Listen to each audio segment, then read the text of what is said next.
મિત્રો, આ વાત છે એક લગ્નની, જેમાં મારા ભત્રીજાએ મને મોજ કરાવી હતી. તો મિત્રો, વાત એમ હતી કે એક દિવસ હું અને મારા પતિ બંને ઘરે બેઠા હતા. કેમ કે તે દિવસે અમારે ગામ એટલે અમારા 12 ગામ જવાનું હતું, એટલે કે મારા ગામ જવાનું હતું. પણ મારા પતિને ટાઈમ નહોતો, એટલે હું ક્યારની તેમને મનાવતી હતી કે હાલો, પણ તે આવતા નહોતા. પછી મને કે ચાલ તૈયાર થઈ જા, હું તને મૂકીને આવતી રહીશ. તે મેં કીધું વાંધો નહીં, હાલો થઈ જાવ તૈયાર. ત્યાં થોડી વાર થઈ ત્યારે મારો ભત્રીજો રાહુલ આવ્યો. ત્યારે તરત જ મારા પતિ કે જા, નવરો હોય તો તારા કાકીને મૂકતો આય, અને તારે ત્યાં રોકાવું હોય તો રોકાજે, પછી પાછી પણ લેતો આવજે. તો તેને ના પાડી, પણ પછી પાછી આ પાડી દીધી. પછી તો શું, મને પણ હરખ સમાતો નહોતો, કારણ કે રાહુલ દેખાવમાં મસ્ત ધોળો અને બોડીવાળો છોકરો હતો, જે મસ્ત બોડી બિલ્ડર જેવો લાગતો હતો, જેથી હું જલ્દી તૈયાર થઈ જઈ. અમે બાઇક લઈને બંને હાલતા થઈ ગયા. પણ રાહુલ થોડો શરમવાળો હતો, તેને શરમ ઝાઝી લાગતી હતી, જેથી તે મને કે થોડા છેટા બેસજો. તે થોડા સમય છેટી બેઠી, પણ પછી મેં કીધું તું તો ઘણો શરમાસ, આટલું શરમીશ તો લગ્ન પછી તને શરમ નહીં લાગે તને?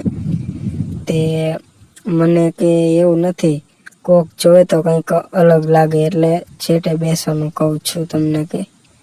તે મેં તું કંઈ વાંધો નહીં કીધું, હાલ. પછી મેં કીધું કે હવે નજીક આવતી રહું, અહીંયા તો કોઈ નહીં જોવે આપણને, અહીંયા અને ક્યાં આપણને કોઈ ઓળખીતા નહીં હોય. તે પછી મને કે આવતા રહો કે.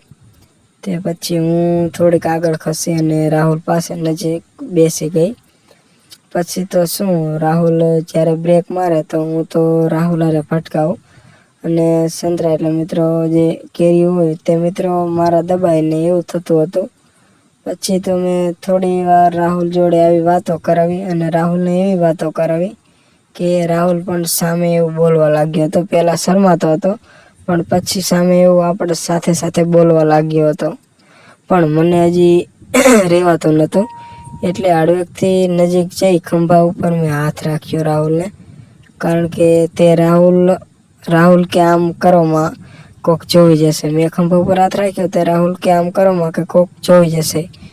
તે મેં કીધું અહીંયા કોઈ ન જોવે, અને જોવે તો શું હતું. ને મને કે ના, તે અવળું વિચારે. તે મેં કીધું એટલે અવળું એટલે એવું કેવું અવળું? તે રાહુલ કે એવું કે તમારે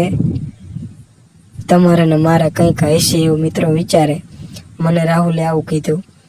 તે આવું બોલ્યો તે મેં પછી હળવકથી હાથ ચેન ઉપર મૂક્યો. હવે કઈ ચેન ઉપર મૂક્યો તે મિત્રો સમજી જજો. મેં હાથ મૂક્યો ત્યાં તો રાહુલ કે ઓય રેવા દો ને કે. તે પછી હું થોડી પાછળ ખસી ગઈ.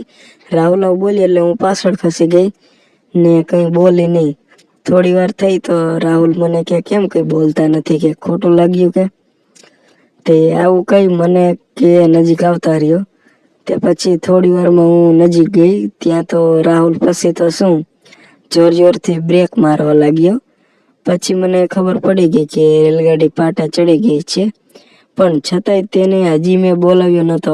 પણ તે બ્રેક એવી મારતો હતો ને કે ત્યારે હું મારી કેરીઓ ભટકાતી હતી, અને કેરીઓ ભટકાતી એટલે મિત્રો મને પણ મજા આવતી હતી.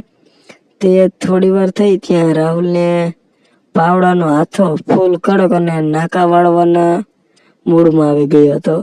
મિત્રો આમાં પણ સમજી જજો. હજી હું તો ભટકાતી જ હતી, ત્યાં તો રાહુલે મારો હાથ લઈ તેના પાવડાના હાથા ઉપર મૂક્યો, અને મને કે લો રાજીને કે. પછી પાછો બોલ્યો કે આ તો કે ખાલી તમારી કેરીનો પાવર હતો, પણ જો તમે જાંબુનો ઠળિયો જ્યારે પણ ખાવા એટલે ચાખવા મને દેશો ને, ત્યારે આનો રંગ કંઈક અલગ હશે. મને આવું કીધું રાહુલે. પછી તો મારો હાથ તો હજી પાવડાના હાથા પર જ હતો. જ્યારે મેં હાથો પકડ્યો તો એવું લાગતું હતું કે જાણે આ પાવડો તો નાકાવાળોમાં નાખું તો શું આખો ધોળિયો તોડી નાખે તેવો પાવડાનો હાથો હતો. પણ જ્યારે હું આના મૂડમાં હતી ત્યારે કંઈક અલગ જ વિચાર આવતા હતા, અને હું હું પણ એ ફૂલ એન્જોય લઈ રહી હતી. પછી મેં હાથ લઈ લીધો તે રાહુલ કે શું મન નથી રહ્યું કે આમાં કે ઉતરી ગયું છે કે? તે મેં કીધું ના ભૂંડા, આમાં તો ભલભલાના મન ઉતરી જાય એવું છે. પણ મેં કીધું શું પણ હવે આજે આટલા ટ્રેલરે કંઈ નહીં થાય, હવે પિક્ચર ઉતારવું જોશે, મેં આવું કીધું રાહુલને.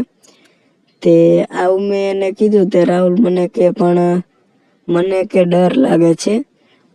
તે પછી અમે થોડી વાતચીત કરી, મેં રાહુલ જોડે ઘણી વાતચીત કરી હતી. પછી મેં કીધું કે હવે તું મને ક્યાં લઈ જઈશ, મારે નાકા વાળવા પડશે, મેં આવું કીધું રાહુલને. તે પછી તો શું ઘણી જગ્યા નક્કી કરી, પણ અંતે તો રસ્તામાં એક જંગલ જેવા મોટા બાવળ દેખાયા. તે પછી તો શું પ્રોગ્રામ ત્યાં જ ગોઠવી દીધો અમે. પછી બપોરના 12 વાગ્યા હતા અને અમે ગયા. પછી તો એવા નાકા વાળ્યા હતા કે હું બાઇકમાં બેસવામાં પણ ડરતી હતી અને દુખાવો થવા લાગતો હતો, કારણ કે અમે પાવડાના હાથેથી મિત્રો નાકા જેવા વાળ્યા હતા. હવે આવા નાકા તો મેં વહેલા વાળ્યા હતા, વળાવ્યા હતા. પછી તો અમે ગયા, પણ હજી થોડો તેનો પ્રભાવ દેખાતો હતો. અમે મારા ગામ તો પહોંચી ગયા હતા, પણ તેનો થોડોક પ્રભાવ હજી દેખાતો હતો. અને પછી તો આ વાત એક સુંદર મારા ભાભીને પણ ખબર પડી અને મેં થોડુંક તેમને કીધું પણ હતું કે આમની નામ હતું કે મિત્રો. પણ મિત્રો જો આ બધું વિડીયોમાં તમને કહીશ તો મિત્રો આ વિડીયો ઘણો મોટો થઈ જશે, એટલે તમને સાંભળવામાં પણ કંટાળો આવશે. માટે જો બીજા વિડીયોમાં તો આથી પણ વધારે ધમાલ થઈ તે કહીશ. માટે જો તમને આ મારી કહાનીમાં રસ હોય તો કોમેન્ટમાં પાર્ટ 2 કોમેન્ટ કરજો, એટલે તરત જ બીજા વિડીયોમાં હકીકત અને ફોટા સાથે, પ્રૂફ સાથે આપણે મિત્રો બીજો વિડીયો મૂકીશું. એટલે કોમેન્ટ કરજો અને આને પણ લાઈક કરવાનું ભૂલતા નહીં, કારણ કે આ પણ આપણે જે તમને બતાવ્યું તે મિત્રો હકીકત મિત્રો આપણી કહાની છે. તો મિત્રો મળીએ નવા વિડીયો સાથે. આભાર મિત્રો આટલો વિડીયો જોવા માટે.